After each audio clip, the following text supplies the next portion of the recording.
नमस्ते दोस्तों, मैं अविनाश पटेल आप सभी का मेरे YouTube चैनल में हार्दिक स्वागत करता हूं। यदि आप लोगों ने अभी तक मेरे YouTube चैनल को सब्सक्राइब नहीं किया होगा तो जरूर इसे सब्सक्राइब कीजिएगा। आज हम कक्षा 9वीं की हिंदी की किताब में से दूसरी इकाई पर जो पहली विधा दी गई है कह कविराय, उसके बारे में आज हम जानकारी लेने वाले हैं। उसके रचयिता है गिरिधर जी। गिरिधर जी ने यहाँ पर इस विधा में 6 कुंडलियां दी है और इन 6 कुंडलियों में व्यवहारिकता का दर्शन हमें कराया है। और 6 कुंडलियों की विशेषता यह है कि हर एक कुंडली में से हमें कुछ ना कुछ यहाँ पे सीखने को मिलता है। जीवन की व्यवहारिकता कैसी होनी चाहिए उसके बारे में यहाँ पर उन्होंने उदाहरणों की सहायता से हमें समझाने का प्रयास किया है। तो चलिए दोस्तों, यहाँ पर आज कह कविराय इस विधा के माध्यम से गिरिधर जी हमें कौन सा संदेश देना चाहते हैं वह इस कविता के माध्यम से हम जानेंगे। तो चलिए देखते हैं कह कविराय। नमस्ते दोस्तों, मैं अविनाश पटेल आप सभी का मेरे YouTube चैनल में हार्दिक स्वागत करता हूं। यदि आप लोगों ने अभी तक मेरे YouTube चैनल को सब्सक्राइब नहीं किया होगा तो जरूर इसे सब्सक्राइब कीजिएगा और बेल आइकन भी प्रेस करना मत भूलिएगा। आज हम कक्षा 9वीं की दूसरी इकाई में से पहली जो विधा दी गई है कह कविराय गिरिधर द्वारा रचित, उसके बारे में जानकारी लेने वाले हैं। तो सबसे पहले यहाँ पे जो परिचय दिया गया है गिरिधर जी का, उसके बारे में जानकारी लेंगे। उनका जन्म, एक अनुमान के अनुसार इनका जन्म 1713 ई में हुआ था। परिचय, गिरिधर की कुंडलियां बहुत प्रसिद्ध है। इन्होंने नीति, वैराग्य और अध्यात्म को ही अपनी रचनाओं का विषय बनाया है। जीवन के व्यवहारिक पक्ष का इनकी रचनाओं में प्रभावशाली वर्णन मिलता है। प्रमुख कृतियां, गिरिधर कविराय ग्रंथावली में 500 से अधिक दोहे और कुंडलियां संकलित है। इस पद्य के बारे में हम यहाँ पे जानकारी लेंगे। कुंडली, यह दोहा और रोला के मेल से बनती है। कुंडली में दोहा के अंतिम पद को रोला का पहला चरण बनाना होता है। कुंडलियों की एक विशेषता यह है कि यह जिस शब्द से शुरू होती है उसी से इसका समापन भी होता है। यही एक बड़ी विशेषता इसके बारे में हम कह सकते हैं। यहाँ कुंडलियों के माध्यम से विविध सामाजिक गुणों को अपनाने की बात की गई है। तो इस प्रकार इस पद्य के बारे में हम बता सकते हैं। तो चलिए शुरुआत करते हैं पहले पद्य से। विधा को शुरुआत करने से पहले इस विधा के बारे में थोड़ी जानकारी लेते हैं। गिरिधर जी के बारे में जानकारी लेते हैं। कवि गिरिधर की कुंडलियों में व्यवहारिकता के दर्शन हमें दिखाई देते हैं। यहाँ गिरिधर जी की 6 कुंडलियां दी गई है। प्रथम कुंडली में गुणों के महत्व को दर्शाया गया है। दूसरी जो कुंडली है, इसमें दूसरी कुंडली में यहाँ पे लोगों की स्वार्थपरता का वर्णन किया गया है। और तीसरी जो कुंडली है, ऐसे लोगों के विषय में बताया गया है जो ऋण लेकर लौटाना नहीं चाहते, ऋण लेते हैं लेकिन लौटाना नहीं चाहते। इस प्रकार तीसरी कुंडली में बताया गया है। चौथी कुंडली में बताया गया है कि किसी भी कार्य को करने से पहले यदि उस पर अच्छी तरह से विचार न किया जाए तो उसके परिणाम क्या होते हैं, यह यहाँ पे बताया गया है। और पांचवी कुंडली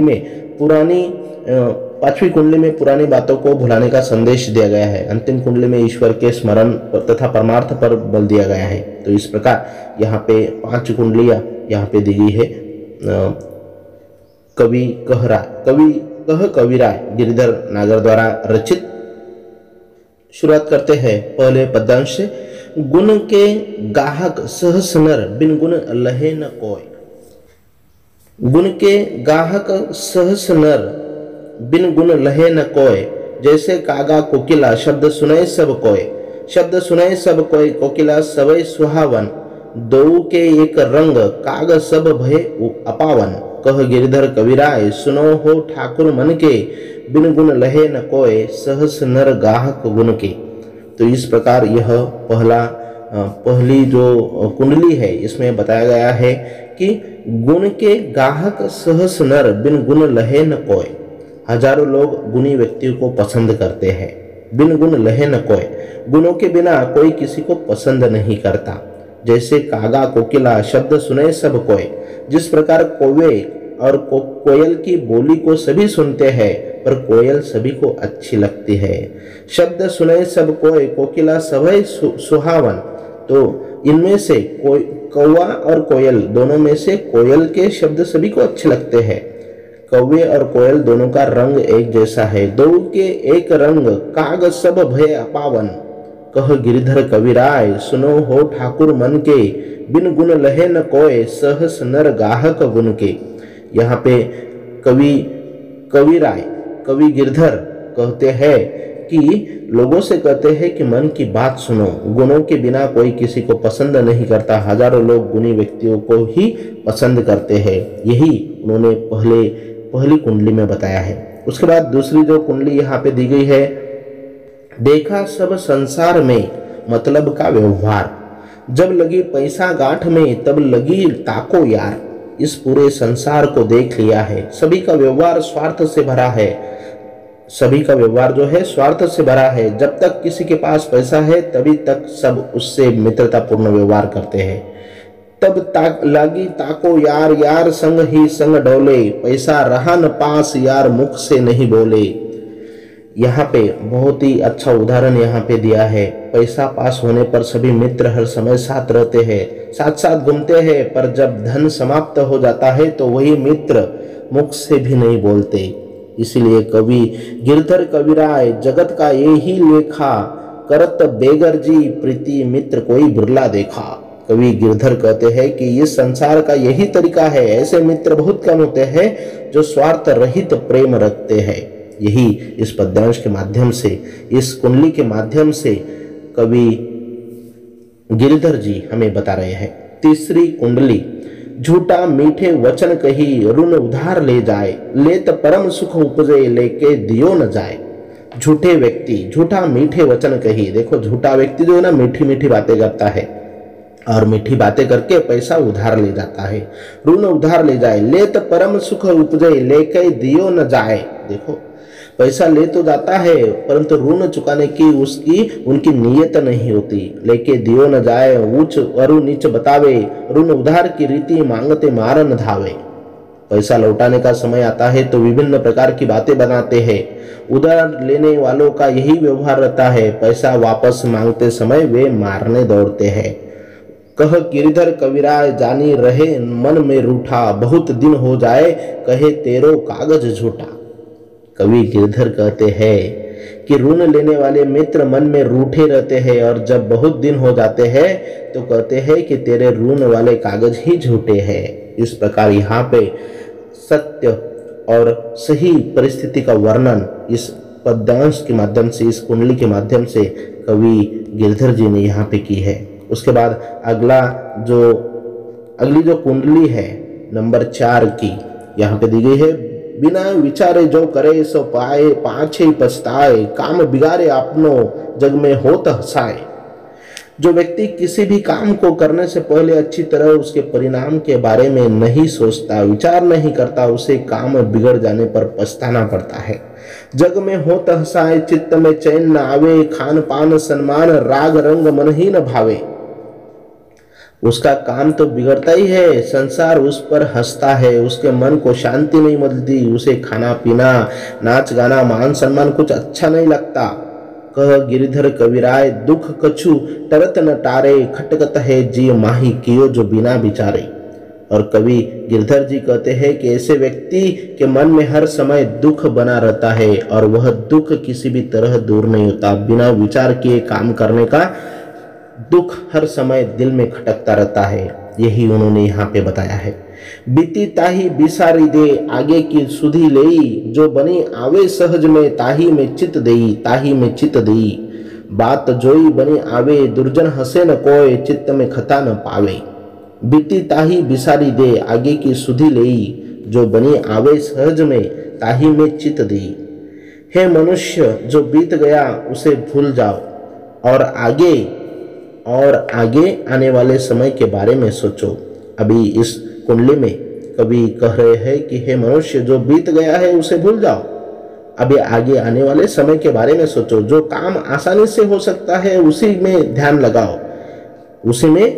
लगाओ। ताही में चित्त देई बात जोई बनी आवे, दुर्जन हंसे न कोय चित्त में खता न पावे। ऐसा करने से पर दुष्ट लोगों को हंसने का मौका नहीं मिलेगा और तुम्हारे मन में असंतोष नहीं रहेगा। कवि गिरधर कहते हैं, कह गिरधर कविराय यह करूं मन परिथिति, आगे की सुधि लेई समझू बीती सो बीती। कवि गिरधर कहते हैं कि वही करो जिस पर मन को विश्वास हो, बीती बातों को बीता हुआ मानकर भविष्य के बारे में सोचो। आखिरी पद्यांश में गिरधर जी कहते हैं कि पानी बाढ़ो नाव में, घर में बाढ़ो दाम, दोनों हाथ उलीचिए यही सयानो काम।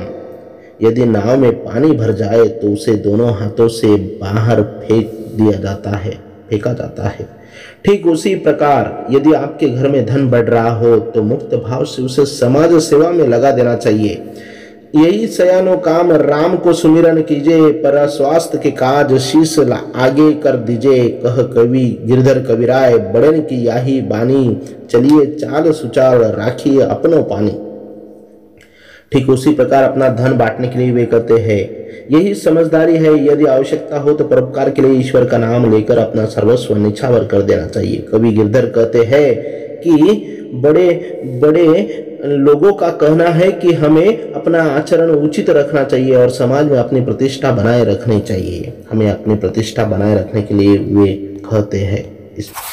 इस प्रकार यह दूसरी इकाई में दी गई कह कविराय गिरिधर द्वारा रचित कविता विधा यहाँ पर हमने देखी है। अभी इस पर आधारित कृतियां हम यहाँ पर जानेंगे। तो चलिए देखते हैं इस पर आधारित कृतियां।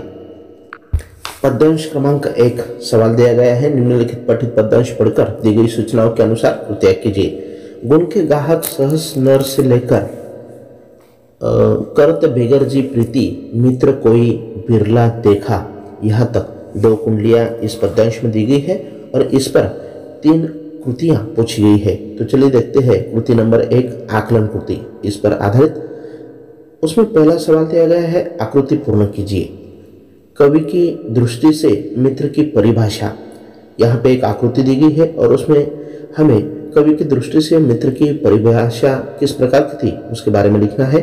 और दूसरा सवाल दिया गया है, नंबर 1 कुंडली में बताया गया है महत्व, किसका महत्व बताया गया है उसके बारे में लिखना है। और इन दोनों का रंग एक जैसा है, तो इन दोनों का रंग किसके जैसा है वह भी हमें लिखना है। तो इसका जवाब हम इस प्रकार लिख सकते हैं, कवि की दृष्टि से मित्र की परिभाषा, उसमें नंबर 1 में लिख सकते हैं स्वार्थ रहित प्रेम, उसके बाद साथ देने वाला, 3 नंबर में लिख सकते हैं धन से कोई मतलब नहीं और धोखा न देने वाला। यह कवि की दृष्टि से मित्र की परिभाषा हम बता सकते हैं। उसके बाद दूसरे सवाल में जो पहला सवाल है, कुंडली में बताया गया है महत्व, गुणों का महत्व बताया गया है और इन दोनों का रंग एक जैसा है, कागा कोकिला, यह हम बता सकते हैं। उसके बाद यहाँ पे दूसरा सवाल पूछा गया है, कुंडली से शब्द खोजकर लिखिए। कोई शब्द के लिए प्रयुक्त शब्द, कोई इसके लिए प्रयुक्त शब्द और 2 नंबर का है कौवा शब्द के लिए प्रयुक्त शब्द। और तीसरा सवाल है उत्तर लिखिए में कौवा और कोकिल के समानता तथा अंतर। और उसमें दूसरा सवाल है मित्र के बारे में कवि का कहना है, तो क्या कहना है उसके बारे में भी हमें यहाँ पे लिखना है। तो इसका जवाब लिखते समय हम बता सकते हैं, कोई शब्द के लिए प्रयुक्त शब्द जो है उसमें कोई, यह शब्द हम लिख सकते हैं। और कौवा शब्द के लिए प्रयुक्त शब्द है कागा। और उसके बाद जो तीसरा सवाल है उत्तर लिखिए, तो उसमें हम लिख सकते हैं कौवा समानता का रंग काला रंग, अंतर कर्कश स्वर और कवि की दृष्टि से अपवित्र। उसके बाद नंबर 2 जो है कोकिल, उसकी समानता में लिख सकते हैं काला रंग, अंतर मधुर स्वर और कवि की दृष्टि से सुहावनी। इस प्रकार हम तालिका की सहायता से इस सवाल का जवाब लिख सकते हैं। उसके बाद दूसरा जो सवाल दिया गया था, मित्र के बारे में कवि का कहना है, तो उसके जवाब में हम लिख सकते हैं मित्र के बारे में कवि का कहना है, इस संसार में स्वार्थ रहित मित्र बहुत कम होते हैं। तो इस प्रकार इसका भी हम जवाब लिख सकते हैं। इसके बाद चौथा सवाल दिया है, नीचे दिए गए वाक्यों के आधार पर प्रश्न बनाइए। पहला वाक्य दिया है, पैसा पास न होने पर मित्र मुख से भी नहीं बोलते। तो इसके जवाब में हम लिख सकते हैं कि पैसा पास न होने पर मित्रों का व्यवहार कैसा हो जाता है। इस प्रकार का हम सवाल बना सकते हैं। दूसरा वाक्य है, इस संसार में सबका व्यवहार स्वार्थ से भरा है। इस संसार में सबका व्यवहार कैसा है, इस प्रकार का सवाल हम दूसरे वाक्य पर भी बना सकते हैं। इसके बाद कृति नंबर 2 शब्द संपदा यहाँ पे दी गई है। उसमें पहला सवाल दिया है, पद्यांश में प्रयुक्त शब्दों को शुद्ध रूप में लिखिए। तो यहाँ पे शब्द दिए हैं गुण, दूसरा शब्द है गाहक, तीसरा शब्द दिया है दो और चौथा है कोई।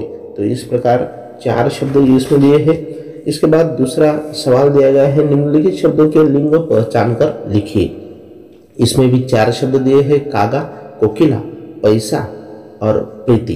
तो इसके जवाब में हम लिख सकते हैं, पहले सवाल के जवाब में गुण के लिए यहाँ पे गुण शब्द हम शुद्ध करके लिख सकते हैं। गाहक के लिए ग्राहक, दो को दोनों, कोई के लिए कोई। तो इस प्रकार पहले शब्द संपदा का पहले सवाल का जवाब हम लिख सकते हैं। और दूसरा जो है लिंग पहचान कर लिखिए, तो उसका कागा पुल्लिंग, कोकिला यह स्त्रीलिंग शब्द है, पैसा पुल्लिंग और प्रीति स्त्रीलिंग। तो इस प्रकार इसका भी जवाब हम लिख सकते हैं। उसके बाद तीसरी और आखिरी कृति 2 अंकों के लिए पूछी जाती है, कृति नंबर 3 सरल अर्थ के लिए।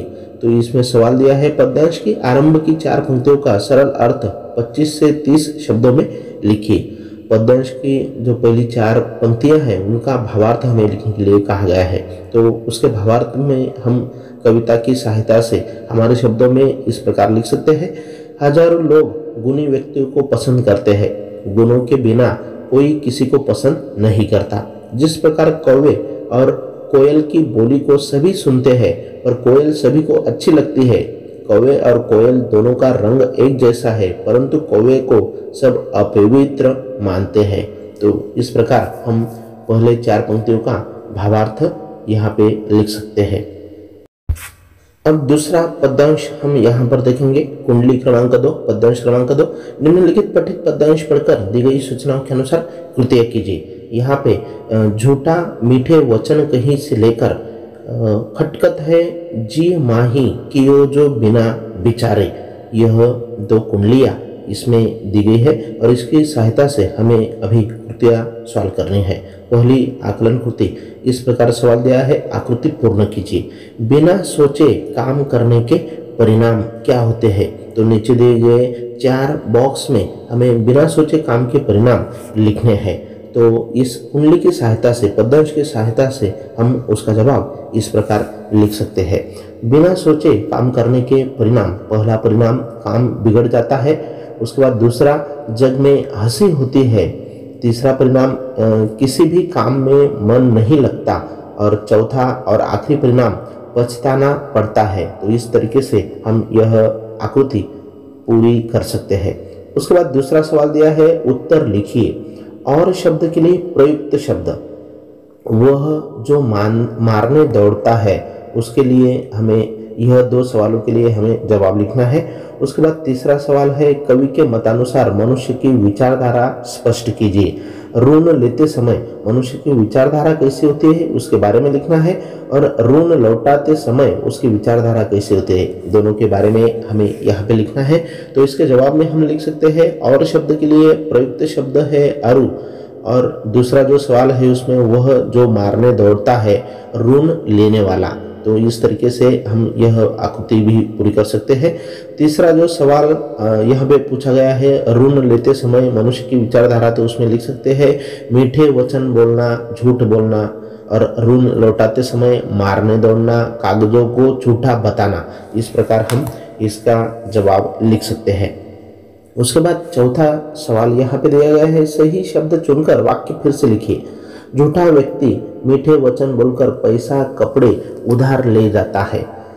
और उसमें दूसरा वाक्य है, जो बिना विचारे काम करता है उसे दौड़ना पछताना पड़ता है। तो यहाँ पे हमें सही शब्द चुनना है। पहले वाक्य में झूठा व्यक्ति मीठे वचन बोलकर पैसा उधार ले जाता है, और दूसरा जो वाक्य है, जो बिना विचारे काम करता है उसे पछताना पड़ता है। 5वां सवाल दिया है, सही विकल्प चुनकर वाक्य फिर से लिखिए। पहला सवाल है, बिना विचारे काम करने पर हंसना पड़ता है, चित्त को चैन नहीं आता और खाना अच्छा लगता है। तो इसके जवाब में हम चित्त को चैन नहीं आता, यह सही विकल्प चुन सकते हैं। दूसरा विधान है, झूठा व्यक्ति धन वापस मांगने पर हंसता रहता है, पैसा लौटा देता है, मन में रूठा रहता है। तो इनमें से मन में रूठा रहता है, यह हम विकल्प चुनकर सही वाक्य वह अर्थपूर्ण वाक्य हम पूरा कर सकते हैं। उसके बाद दूसरी कृति यहाँ पे दी गई है शब्द संपदा। इसमें पहला सवाल है निम्नलिखित शब्दों के अर्थ वाले शब्द पद्यांश से ढूंढ कर लिखिए।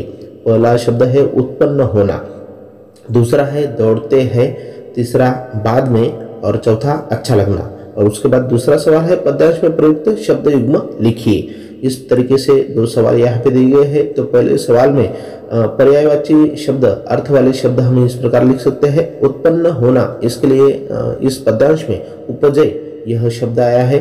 दौड़ते हैं, इसके लिए पद्यांश में धावे यह शब्द आया है।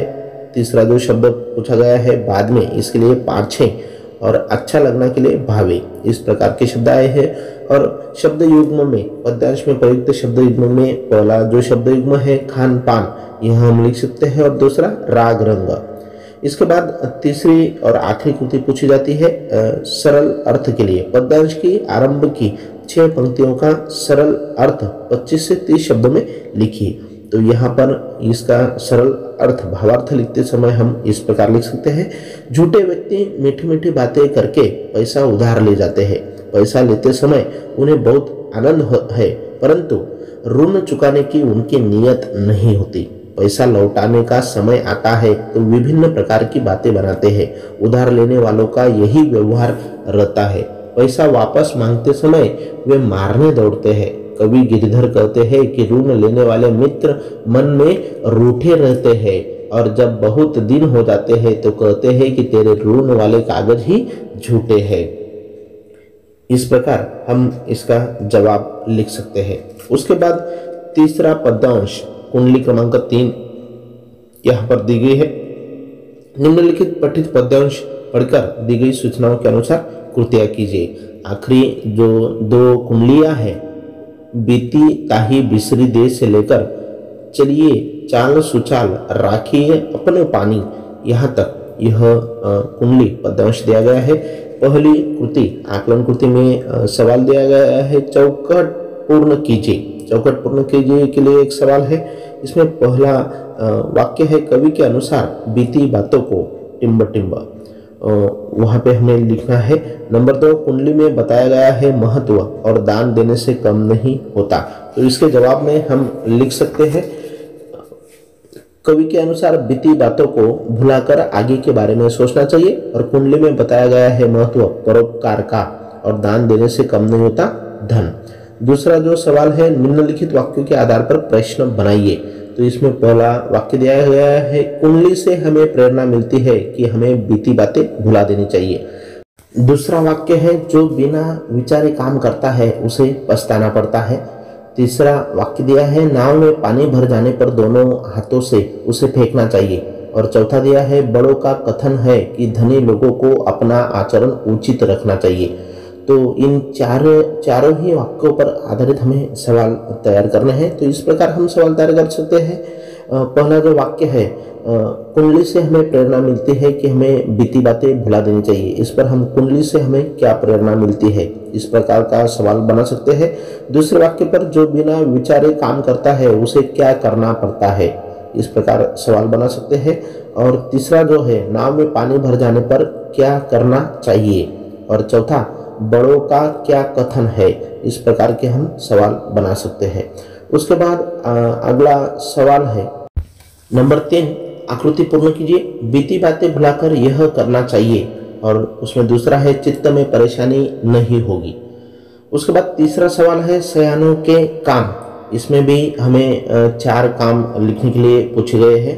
तो इनका जवाब लिखते समय हम इस प्रकार लिख सकते हैं बीती बातें भुलाकर यह करना चाहिए कि जवाब में भविष्य के बारे में सोचना चाहिए, यह जवाब हम लिख सकते हैं।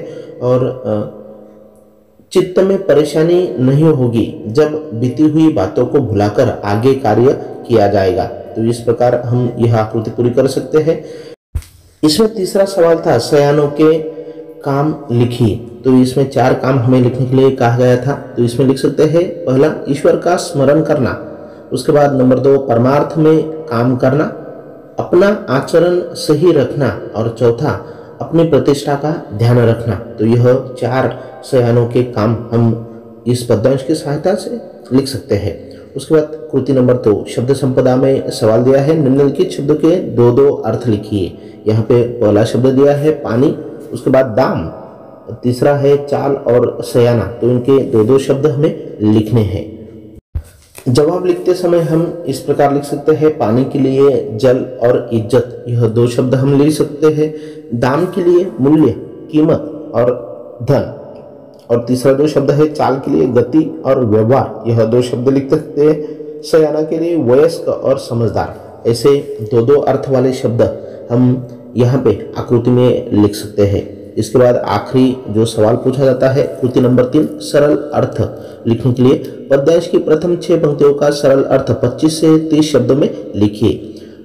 उसके बारे में हम इस प्रकार जवाब में लिख सकते हैं, हे मनुष्य, जो बीत गया उसे भूल जाओ और आगे आने वाले समय के बारे में सोचो। जो काम आसानी से हो सकता है उसी में ध्यान लगाओ। ऐसा करने पर दुष्ट लोगों को हंसने का मौका नहीं मिलेगा और तुम्हारे मन में असंतोष नहीं रहेगा। कवि गिरधर कहते हैं कि वही करो जिस पर मन को विश्वास हो। बीती बातों को बीता हुआ मानकर भविष्य के बारे में सोचो। तो इस प्रकार हम इसका सरल भावार्थ भी लिख सकते हैं।